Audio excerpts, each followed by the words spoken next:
വിഷ്ണുശാലിനിയുടെ latest എപ്പിസോഡിൽ അങ്ങനെ അവിടെ ആഘോഷ പരിപാടികളൊക്കെ തുടങ്ങാൻ പോകുന്നു എന്നിങ്ങനെ ഹാളിൽ ഇങ്ങനെ ആങ്കർ ഇങ്ങനെ അനൗൺസ്മെൻ്റ് ഒക്കെ ചെയ്യുകയാണ്. തുടർന്ന് വിഷ്ണു ആണെങ്കിൽ സത്യയും പപ്പിയെയും കൂട്ടിക്കൊണ്ട് അങ്ങോട്ടത്തേക്ക് ചെല്ലുന്നുണ്ട്. അപ്പോൾ എല്ലാവരും ഇവിടെ എത്തിയിട്ടുണ്ട്. രാഘവൻ നായരും പൊന്നിയും പിള്ളയും ഭാമയും എല്ലാവരും ഉണ്ട്. തുടർന്ന് കുട്ടികളെ കൊണ്ട് ഫ്രണ്ട് സീറ്റിലൊക്കെ കൊണ്ട് ഇരുത്തുകയാണ് വിഷ്ണു. അതിനുശേഷം വിഷ്ണു ഒരു സ്ഥലത്തേക്ക് സൈഡിലേക്ക് മാറി നിൽക്കുകയാണ്. തുടർന്ന് അവിടെ ആങ്കർ കുട്ടിയാണെങ്കിൽ അങ്ങ് തകർത്ത് ആഘോഷവേളകളൊക്കെ തുടങ്ങാൻ പോകുന്നു. അടുത്തതായി എന്നും പറഞ്ഞ് ഉദ്ഘാടനം എന്നിങ്ങനെ പറയാൻ തുടങ്ങുമ്പോൾ ആ കുട്ടിയെ ഭാമ വിളിച്ചിട്ട് ചോദിക്കുകയാണ്, ചീഫ് ഗസ്റ്റ് ഇതുവരെ എത്തിയിട്ടില്ല, പിന്നെ എങ്ങനെയാണ് ഉദ്ഘാടനം ചെയ്യുന്നതെന്ന്. അന്നേരം ആ കുട്ടി പറയുന്നുണ്ട്, കളക്ടറുടെ PA ഞാൻ വിളിച്ചിരുന്നു, മാഡം എത്താൻ അരമണിക്കൂർ വൈകുമെന്നാണ് പറഞ്ഞത്, നമുക്ക് തുടങ്ങി വെക്കാമെന്ന്. അന്നേരം അതെല്ലാവരും ശരി വയ്ക്കുമ്പോൾ എങ്കിൽ പിന്നെ അങ്ങനെ ആയിക്കൊള്ളട്ടെ എന്ന് പറയുകയാണ്. തുടർന്ന് രാഘവൻ നായരും ഭാമയും എല്ലാവരും കൂടി സ്റ്റേജിലേക്ക് കയറുന്നുണ്ട്. പിള്ളയാണെങ്കിൽ രാഘവൻ നായരെ സഹായിക്കുകയാണ് മുകളിലേക്ക് കയറാനൊക്കെ ആയിട്ട്. തുടർന്ന് രാഘവൻ നായരും ഭാമയും കൂടി നിലവിളക്ക് കൊളുത്തി ഉദ്ഘാടനം ചെയ്യുകയാണ്. അന്നേരം വിഷ്ണു അങ്ങോട്ടത്തേക്ക് ചെല്ലുന്നുണ്ട്, പൊന്നിയും ചെല്ലുന്നുണ്ട്. തുടർന്ന് ആകെ ഒരു സന്തോഷം വേണം, എല്ലാവരും കൈയടിക്കുന്നു. ഭാമയും രാഘവൻ നായരും ചേർന്ന് നിലവിളക്ക് തെളിയിക്കുകയും ആകെ ഒരു സന്തോഷം. തുടർന്ന് ഈ സമയത്ത് ശ്യാമയാണെങ്കിൽ ആകെ ടെൻഷനിലാണ്. ശ്യാമ മുകളിൽ കയറി സ്റ്റേജിലേക്ക് കയറിയിട്ടില്ല. ശ്യാമയാണെങ്കിൽ ഫോണും എടുത്തുകൊണ്ട് പുറത്തേക്കങ്ങ് പോവുകയാണ്. എനിക്ക് തോന്നുന്നു ശാലിനിയെ വിളിക്കാനായിരിക്കണം. തുടർന്ന് ഇനി കുട്ടികളുടെ കലാപരിപാടികൾ തുടങ്ങാമെന്ന് വിളിച്ച് പറയുമ്പോൾ വിഷ്ണു കുട്ടികളോട് പറയുന്നുണ്ട്, ഇനി അങ്ങോട്ട് ആട്ടവും പാട്ടും ഒക്കെ നടക്കട്ടെ എന്നൊക്കെ. അതിനു മുമ്പേ കുട്ടികൾ വിഷ്ണുവിനോട് ചോദിക്കുന്നുണ്ട്, ചേച്ചിയമ്മ വന്നാൽ ഞങ്ങളോടൊപ്പമാണോ താമസിക്കുന്നതെന്നൊക്കെ. അന്നേരം അതൊക്കെ തന്നെ, അതെല്ലാം ഇനി സർപ്രൈസ് ആണെന്നൊക്കെ പറഞ്ഞാണ് വിഷ്ണു കുട്ടികളെയും കൂട്ടിക്കൊണ്ട് പോകുന്നത്. തുടർന്ന് സ്റ്റേജിൽ ഇങ്ങനെ രാഘവൻ നായർ നിൽക്കുന്നതും ആ സന്തോഷത്തോടെ നിൽക്കുന്നത് കണ്ടിട്ട് വിഷ്ണു ഇങ്ങനെ മനസ്സിൽ കരുതുകയാണ്, താൻ കളക്ടറായത് മാത്രമല്ല തൻ്റെ വിജയം, അച്ഛനെ എഴുന്നേറ്റ് നിൽക്കുന്നതും തൻ്റെ വിജയമാണ്. താനിവിടെ ഉണ്ടായിരുന്നെങ്കിൽ ഇതൊക്കെ കാണാമായിരുന്നു, സാരമില്ല, താൻ ഇങ്ങോട്ടത്തേക്കല്ലേ വരുന്ന, എല്ലാം കാണാം എന്നുള്ള സന്തോഷത്തിൽ വിഷ്ണു ഇങ്ങനെ രാഘവൻ നായരെ നോക്കി തന്നെ നിൽക്കുകയാണ്.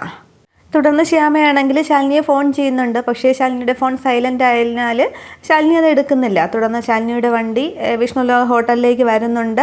വരുമ്പോഴവിടെ പുറത്ത് പരിചയമുള്ള വേറെ ആരുമില്ല, വേറെ ആൾക്കാരൊക്കെ ഇങ്ങനെ നോക്കിക്കൊണ്ട് നിൽക്കുകയാണ്. അന്നേരം അതേ കളക്ടർ എത്തി എന്നിങ്ങനെ പറയുന്നുണ്ട്.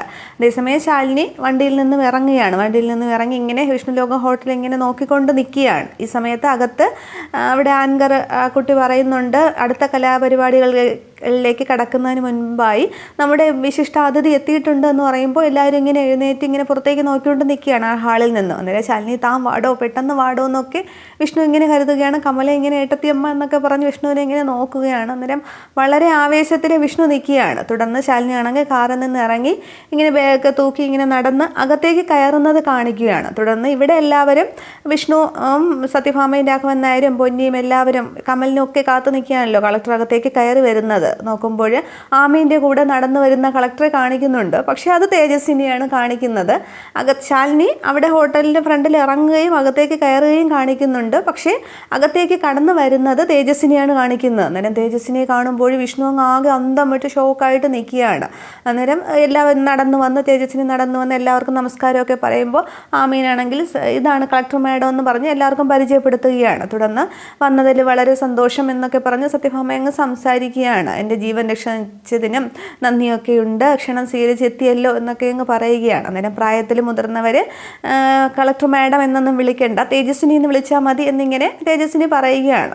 സമയം വിഷ്ണു ആണെങ്കിൽ ആകെ ഒരു ഷോക്കിൽ നിൽക്കുകയാണല്ലോ. തുടർന്ന് കമലം വിചാരിക്കുകയാണ്, ഇതെന്താ പറ്റി, ഇപ്പോൾ ആശാന് വെറുതെ തോന്നിയതായിരിക്കും, ഏത് നേരവും ഏട്ടത്തിയമ്മയെക്കുറിച്ച് ചിന്തിച്ച് ഏട്ടത്തിയമ്മ കളക്ടറായിട്ട് വന്നു എന്ന് വെറുതെ തോന്നിയതായിരിക്കും, ആകെ തകർന്നിരിക്കുകയായിരിക്കും, ഇനി ആ മനസ്സ് വിഷമിപ്പിക്കേണ്ട, ഒന്നും ചോദിക്കേണ്ട എന്ന് പറഞ്ഞ് കമലിനും അങ്ങ് നിൽക്കുന്നുണ്ട്. അന്നേരം വിഷ്ണു ആകെ ഒരു ഷോക്കിൽ തന്നെ നിൽക്കുകയാണ്. തുടർന്ന് വിഷ്ണു ഇതിലെന്തോ കുഴപ്പമുണ്ടല്ലോ, കണ്ടുപിടിക്കണമല്ലോ എന്നും പറഞ്ഞ് ആ ആമീൻ അങ്ങോട്ട് പോകുന്ന വഴിക്ക് വിഷ്ണു പോകാൻ തുടങ്ങുമ്പോഴത്തേക്ക് സത്യഭാമ വിളിക്കുകയാണ്, നിൽക്കുമെന്ന് പറഞ്ഞിട്ട് കളക്ടറെ പരിചയപ്പെടുത്തുകയാണ്. ഇതാണ് എൻ്റെ മകൻ, ഇവൻ്റെയാണ് ഈ ഹോട്ടൽ, ഈ പ്രോഗ്രാം എല്ലാം കോർഡിനേറ്റ് ചെയ്തതും മേഡത്തെ മോളെ വിശിഷ്ടാതിഥിയായിട്ട് വിളിക്കാൻ തീരുമാനിച്ചതും ഒക്കെ ഇവനാണെന്ന് പറയുമ്പോൾ hi nice to meet you ഒക്കെ തേജസ്വിനി പറയുകയാണ്. തുടർന്ന് വിഷ്ണു ഒന്നല്ലാതെ തലകുലുക്കുകയൊക്കെ ചെയ്യുന്നുണ്ട്.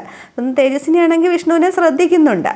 തുടർന്ന് അമ്മ ഇപ്പോൾ വരാമെന്നും പറഞ്ഞ് വിഷ്ണു അങ്ങോട്ട് പുറത്തേക്ക് ഇറങ്ങുകയാണ്. തുടർന്ന് ശ്യാമയ്ക്കും ആകെ അങ്ങ് ആശ്വാസമാവുകയാണ്. കുഞ്ഞേച്ചി ആളെ മാറ്റി അയച്ചല്ലോ, സമാധാനമായി എന്നും പറഞ്ഞ് ആശ്വാസത്തിൽ ശ്യാമ ഇരിക്കുകയാണ്. തുടർന്ന് ഭാമയാണെങ്കിൽ രാഘവൻ നായരെ എല്ലാവരെയും ഒക്കെ തേജസ്വിനിക്ക് പരിചയപ്പെടുത്തി കൊടുക്കുകയാണ്. ഈ കളക്ടർ എന്ന് പറഞ്ഞ് എല്ലാവരെയും പരിചയപ്പെടുത്തുന്നതൊക്കെ സത്യമാണെങ്കിൽ ഇങ്ങനെ നോക്കിക്കൊണ്ടിരിക്കുന്നുണ്ട്, പക്ഷെ സത്യമൊന്നും പറയുന്നില്ല. അതേസമയം വിഷ്ണു ആണെങ്കിൽ ആമീനെ തിരക്കി പുറത്തേക്ക് ചെല്ലുമ്പോൾ ആമീനോട് ഫോൺ ചെയ്തുകൊണ്ട് നിൽക്കുകയാണ്. മാഡം സേഫ് ആണല്ലോ, ആർക്കും ഒരു സംശയമൊന്നും ഇല്ല എന്നും പറഞ്ഞ് ഇങ്ങനെ ഫോൺ ചെയ്തുകൊണ്ടിരിക്കുമ്പോഴാണ് സാറേ എന്നും പറഞ്ഞിട്ട് വിഷ്ണു ചെല്ലുന്നത്. അന്നേരം എന്താണോ എന്ന് ചോദിക്കുമ്പോൾ അത് കളക്ടർ മാഡം എന്ന് പറയുമ്പോൾ കളക്ടർ മാഡം എത്തിയല്ലോ, അകത്ത് ഫംഗ്ഷന് പങ്കെടുക്കുകയാണല്ലോ എന്ന് പറയുന്നുണ്ട്. അന്നേരം ആ മാഡം അല്ല, ആ കളക്ടർ അല്ല എന്ന് പറയുകയാണ്. അന്നേരം പിന്നെ ഏത് കളക്ടർ, ഇവിടുത്തെ കളക്ടർ ഇതാണ് എന്ന് പറയുന്നുണ്ട്. അന്നേരം അല്ല എന്നിങ്ങനെ വിഷ്ണു ഒന്ന് കടുപ്പിച്ച് പറയുന്നുണ്ട്. എന്നിട്ട് പറയുന്നുണ്ട് അമ്പലത്തിൽ അമ്മ മനസ്സ് ചാരിറ്റബിൾ ട്രസ്റ്റിൻ്റെ ആ സമൂഹ വിവാഹത്തിന് വന്നല്ലോ, ഞാനുണ്ടായിരുന്നല്ലോ, അത് ഈ കളക്ടർ അല്ലല്ലോ വന്നതെന്ന് പറയുമ്പോൾ ഈ മാഡം തന്നെയാണ് വന്നതെന്ന് പറയുന്നുണ്ട്. അന്നേരം ഞാൻ ഭൂമി ഇടപാടിന് അന്ന് സ്റ്റേക്ക് വന്നപ്പോൾ ഈ മാഡം ആയിരുന്നോ എന്ന് ചോദിക്കുന്നുണ്ട്. അന്നേരം അതെ, ജോൺ അബ്രഹാം സാർ പോയതിന് ശേഷം ഈ കളക്ടർ തേജസ്വിനി മാഡമാണ് ചാർജ് എടുത്തത്, തന്നെ ആരോ പറഞ്ഞ് തെറ്റിദ്ധരിപ്പിച്ചതാണ്, അന്ന് താൻ കളക്ടറെ കാണുകയൊന്നും ചെയ്തില്ലല്ലോ എന്നും പറഞ്ഞ് അമീനും കുറച്ച് ചൂടാവുമ്പോൾ അതില്ല എന്നിങ്ങനെ പറയുന്നുണ്ട്. അന്നേരം തനിക്ക് വേറെ എന്തോ തോന്നിയതാണെന്ന് പറഞ്ഞിട്ട് മുഖം കൊടുക്കാതെ ഈ ആമീൻ അങ്ങ് പോവുകയാണ്. തുടർന്ന് വിഷ്ണുവിൻ്റെ കണ്ണൊക്കെ നിറഞ്ഞു വരുന്നുണ്ട്. വിഷ്ണുവിനങ്ങ് സങ്കടം വരികയാണ്. അന്നേരം ഇല്ല, എൻ്റെ കണ്ണുകൾ എന്നെ ചതിച്ചിട്ടില്ല എന്ന് പറഞ്ഞിട്ട് അന്ന് ആ സമൂഹ വിവാഹത്തിന് ശാലിനിയെ കണ്ടതും ശിവദാസൻ ശാലിനി മാഡം എന്ന് വിളിച്ചതും ഒക്കെ ഇങ്ങനെ ഓർമ്മിക്കുന്നുണ്ട്. താൻ എവിടെയോ മറഞ്ഞിരിക്കുകയാണ്, എല്ലാവരും കൂടി കള്ളം കളിക്കുകയാണ്, ഞാൻ കണ്ടുപിടിക്കുമെന്നൊക്കെ പറഞ്ഞ് ഇങ്ങനെ വിഷ്ണു നിൽക്കുകയാണ്. ഇതേസമയം ശാലിനി വന്നിട്ടുണ്ടല്ലോ. ശാലിനിയാണെങ്കിൽ ആ ഫംഗ്ഷൻ നടക്കുന്ന ഹാളിനകത്തേക്ക് കയറുന്നുണ്ട്. അതിനുശേഷം ആ വാതിലിൽ നിന്നുകൊണ്ട് നോക്കുമ്പോൾ സത്യഭാമയാണെങ്കിൽ തേജസ്വിനിയോട് സംസാരിക്കുന്നു, കാര്യവിശേഷങ്ങളെ ചോദിക്കുന്നു. എല്ലാവരും ഓരോരോ ജോലിയിലൊക്കെയാണ്, ആരും ശ്രദ്ധിക്കുന്നില്ല. തുടർന്ന് ശാലിനിയാണെങ്കിൽ ആ സാരിത്തുമ്പെടുത്ത് തലയിലൂടെ ഇട്ട ശേഷം മുഖം മാത്രം, കണ്ണ് മാത്രം ഇങ്ങനെ കാണാം. അതിനുശേഷം വന്ന് ആൾക്കൂട്ടത്തിൽ കസേരയിൽ ഒരു ചെയറിലേക്ക് ഇരിക്കുകയാണ്. ഇരുന്ന് എല്ലാവരെയും ഒക്കെ നോക്കുകയാണ്. അതേസമയം പിന്നീടാണ് കാണിക്കുന്നത് എങ്ങനെ അവിടെ തേജസ്വിനി വന്നു എന്നുള്ളത്. കളക്ടറേറ്റിൽ നിന്നും എന്ത് ഫംഗ്ഷനാണ് എന്ന് പറഞ്ഞ് അനുവല്ലവയോട് ചോദിച്ചിട്ട് കാറിലേക്ക് കയറാൻ പോവുകയാണ്. അന്നേരമാണ് വിഷ്ണുലോക ഹോട്ടലിൻ്റെ ആനിവേഴ്സറി സെലിബ്രേഷനാണ് സത്യാമ്മയുടെ ഹോട്ടൽ എന്നിങ്ങനെ പറയുമ്പോൾ ശാലിനി ഒരു നിമിഷം ഇങ്ങനെ നിൽക്കുകയാണ്. മുന്നോട്ട് വെച്ച് കാല് അവിടെ തന്നെ എടുത്ത് വെച്ച് അങ്ങനെ നിൽക്കുകയാണ്. അന്നേരം മാഡം ലേറ്റ് ആവും, സത്യാമ്മയുടെ സമ്മതിച്ചല്ലേ ചെല്ലാമെന്ന് എന്നിങ്ങനെ ചോദിക്കുമ്പോൾ വിഷ്ണുവേട്ടൻ്റെ ഹോട്ടലാണല്ലോ, ചെന്നില്ലെങ്കിൽ സത്യാമ്മയ്ക്ക് സങ്കടവും, ഇനി എന്താ ചെയ്യുക എന്നും പറഞ്ഞ് ആകെ കൺഫ്യൂഷൻ ശാലിനി കളക്ടറേറ്റിൽ അങ്ങനെ നിൽക്കുമ്പോഴാണ് തേജസ്വിനി അവിടേക്ക് വരുന്നത്. അന്നേരം തേജസ്വിനിയെ കാണുമ്പോൾ ശാലിനിക്ക് അങ്ങ് ആശ്വാസമാവുകയാണ്. അന്നേരം ഞാൻ തിരിച്ച് കൊല്ലത്തേക്ക് മടങ്ങി പോവുകയാണ്, ലീവ് ക്യാൻസൽ ചെയ്തിട്ടില്ല, എന്നാലും ഇവിടെ നിന്നാൽ ശരിയാകില്ല എന്നൊക്കെ പറഞ്ഞ് തേജസ്വിനി സംസാരിക്കുമ്പോൾ എനിക്ക് വേണ്ടി നീ ഒരു ഹെൽപ്പ് ചെയ്യുമെന്ന് ചോദിക്കുകയാണ്. അന്നേരം നിനക്ക് വേണ്ടി എന്ത് ഹെൽപ്പും ചെയ്യാം എന്ന് പറഞ്ഞിങ്ങനെ നിൽക്കുമ്പോൾ ആകെ സങ്കടപ്പെട്ട് നിൽക്കുന്ന ശാലിനിയാണ് തേജസ്വിനെ കയ്യിൽ ഇങ്ങനെ പിടിക്കുകയാണ്. അന്നേരം ശാലിനിയെ തന്നെ തേജസ്വിനി ഇങ്ങനെ നോക്കി നിൽക്കുന്നതായിട്ടാണ് കാണിക്കുന്നത്.